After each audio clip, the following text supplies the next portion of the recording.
Hello and welcome to Transfermarkt. My name is Matt and I'm joined by Stefan and Ben to discuss the future of Riccardo Calafiori. The Italy and Bologna defender is closing in on a move to Arsenal, believed to be in the region of €45 million plus a further 5 million in add-ons. Ben, I want to come to you first. You've written an extensive piece on Riccardo Calafiori, which our viewers can find if you go to Calafiori's player profile on our website, go to the news section, you'll be able to find it there. But Ben, can you just give us a little bit of an overview on the player that Arsenal look to be signing? Yeah, I think it's one to be very excited about for Arsenal. Just some of the research I put in for this piece, watching clips of him from last season, and obviously watching him at the Euros Italy this summer. He's a very unorthodox centre-back. He actually models his game on John Stones, which he recently said in an interview, but he's got that ability to step into midfield. We saw it against Croatia in the Euros, where he travelled about 50 yards with the ball before providing the assist that basically confirmed they would stay in the tournament in the group game. He unfortunately missed the game against Switzerland in the round of 16 through suspension, and I think he was sorely missed by Italy. It was their poorest performance of the Euros. But he came through as a left-back originally when he was at Roma, and then he was on loan at Basel when he basically got converted into a centre-half. At 6'2", the manager at the time said he didn't think he had the pace to play at left-back, so moved him into that centre-back position. And then he signed for Bologna a year later and didn't look back. He was set up mainly as the left centre-back in a back three in Thiago Motta's sort of revolutionary system at Bologna last season, which got them Champions League football, and he excelled. No centre-back across the top 5 leagues got more assists than he did last season with 5, which I think tells you everything you need to know. He also scored a brace against Juventus, so he's got an eye for goal too. I think it could be a really smart signing. It's a really exciting player. The one issue or the one concern that some Arsenal fans may perhaps have is to do with his injury record. He had a very serious knee injury back in 2018, and since then has missed a lot of games through football. However, one positive would be that he only missed 2 games last season. But if you look at players Arteta and the recruitment system that Arsenal have brought in recent times, it's been players with very good injury records. Kai Havertz, Declan Rice, very rarely missed games. Ironically, Jurriën Timber was the same, but then came and done an ACL in his first game. Arsenal will hope that if this deal does go through, which it looks like it will, Calafiori can stay fit because he could be a real key player for the Gunners. Stefan, Ben touched on a few really important points there. The first is the versatility that Calafiori has, being able to play as a left back, a centre back in a back three, or a centre back in a back two. But also with the mention of Juventus, they're another team that were looking to bring in the player, of course, Thiago Motta, his manager from last season. So he's certainly highly regarded within Italy. Do you think it's the right profile and the right quality of player for Arsenal at the moment? Yeah, as Ben says, he's got a unique kind of skill set that might make him a really handy kind of partner alongside William Saliba. If you kind of line up both players and what their strengths are, Saliba's obviously an outstanding defender. He's an outstanding kind of one-on-one defender as well. He wins a lot of duels. He wins a lot of headers. He's a very kind of classic central defender, where Calafiori is more of a, maybe, as Ben said, a kind of model that's mixed between a fullback and a central defender. Obviously, everyone's going to know him from what he did against Croatia at the Euros this tour, and that kind of incredible goal that he set up. But that is kind of does a good job of kind of defining how good he is. His dribbling stats are really impressive. For example, if you want to call it dribbling, or as we call it now, carrying, I guess, and stats community, those are really quite remarkable when you compare it to all central defenders.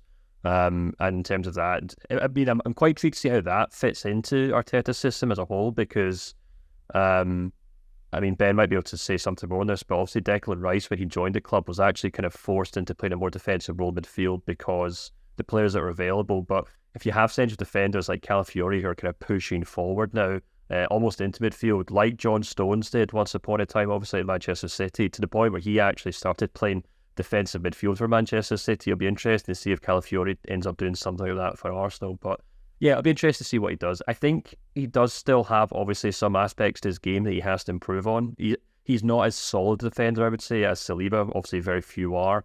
But that'll be kind of something that he is judged on. He can't simply just be a good attacking centre-back. He has to kind of get the basics right as well, which is something I think Gabriel does really well for Arsenal, which kind of goes underrated sometimes because Saliba gets a lot of the headlines. Like, Gabriel is a very solid defender alongside Saliba.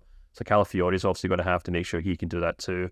And the other thing as well is just the kind of difference in the leagues. I'm not saying that the Premier League's better than Serie A, but one player that I definitely noticed last season who struggled to make the change from Serie A to a more direct league was Kim at Bayern Munich, who was outstanding at Napoli, but then he moved into a more direct, quicker league, if you will, and he had some really strong performances, but he also struggled from time to time as well. So it'll be interesting to see how Calafiori deals with that as well. But on paper, he looks like the kind of perfect partner in crime alongside Saliba or Gabriel next season. Ben, let's look a little bit more about how he would fit into that Arsenal team, because as Stefan mentioned there, Saliba and Gabriel, a very, a big centre-back partnership for Arsenal, and an established one at that. Do you think Calafiori is good enough, or do you think he's been brought in to compete there? Or would you look maybe at what's happened with Ben White since he went into Arsenal, a more traditional centre-back who's been put out into full-back, and Calafiori with that experience behind him, could that be maybe where Arteta sees him playing? Yeah, I would definitely say I think his versatility will be key, but I don't think he's been brought in primarily as a centre-back. I think he's been brought in primarily, if you look at Arsenal had the best defence in the Premier League last season. Saliba, Gabriel and Ben White pretty much played all of that. The one area of that defence that needed a little bit of surgery is that left-back role, with Zinchenko, Tomiyasu and Jacob Kiwior all having decent, okay seasons, but not doing enough to stake their claim to make that position their own. I see Calafiori coming in primarily in that left-back position, to be honest, because I think he's got that ability to step in from midfield, which we've seen Zinchenko do for the last couple of seasons. However, when you play Zinchenko there, as amazing as he is on the ball, technique is incredible. Defensively, he's a complete liability, can't defend, and he hasn't really got the legs to run either. So I think if you move Calafiori into that position, it could take Arsenal up another level. I think also, if you look at what Arteta's sort of been doing in the sort of evolution of this squad, it's turning Arsenal into a team of giants. You look across the board now. So if they do set up Calafiori at left back at 6'2", then you've got Gabriel, Saliba, and Ben White all well over 6 foot. You've got Declan Rice in there over 6 foot. Kai Havertz 6'4" up front.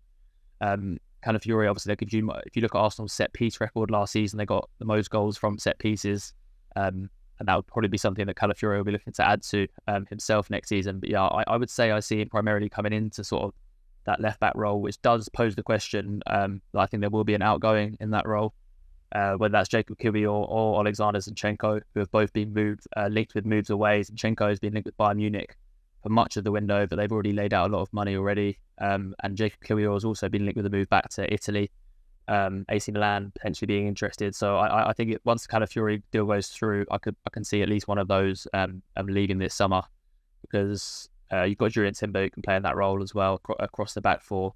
But yeah, if you look what Arteta's doing, he's bringing in players that can play more than one role in that defence. You look, Tomiyasu who can play left back, left centre back, right centre back, and right back. Julian Timber can play right back, left back, centre back. Ben White can play right back, centre back. And Calafiori, it's going to be a similar situation. But yeah, I think primarily he's going to be brought in to try and play that left back role, sort of take Arsenal to the next level defensively and offensively from that position. I think that would also make sense from a Calafiori perspective as well, because we know he wasn't short on options in this window. As we've already mentioned, Juventus and Thiago Motta were keen on bringing him to Turin, and you had Bayer Leverkusen, Chelsea, even Tottenham for a bit were linked to the move to the player. So Stefan, do you think it would make sense that for Calafiori he's going to go to a team where he's been promised a decent amount of game time, and that playing left back at Arsenal could be an option there?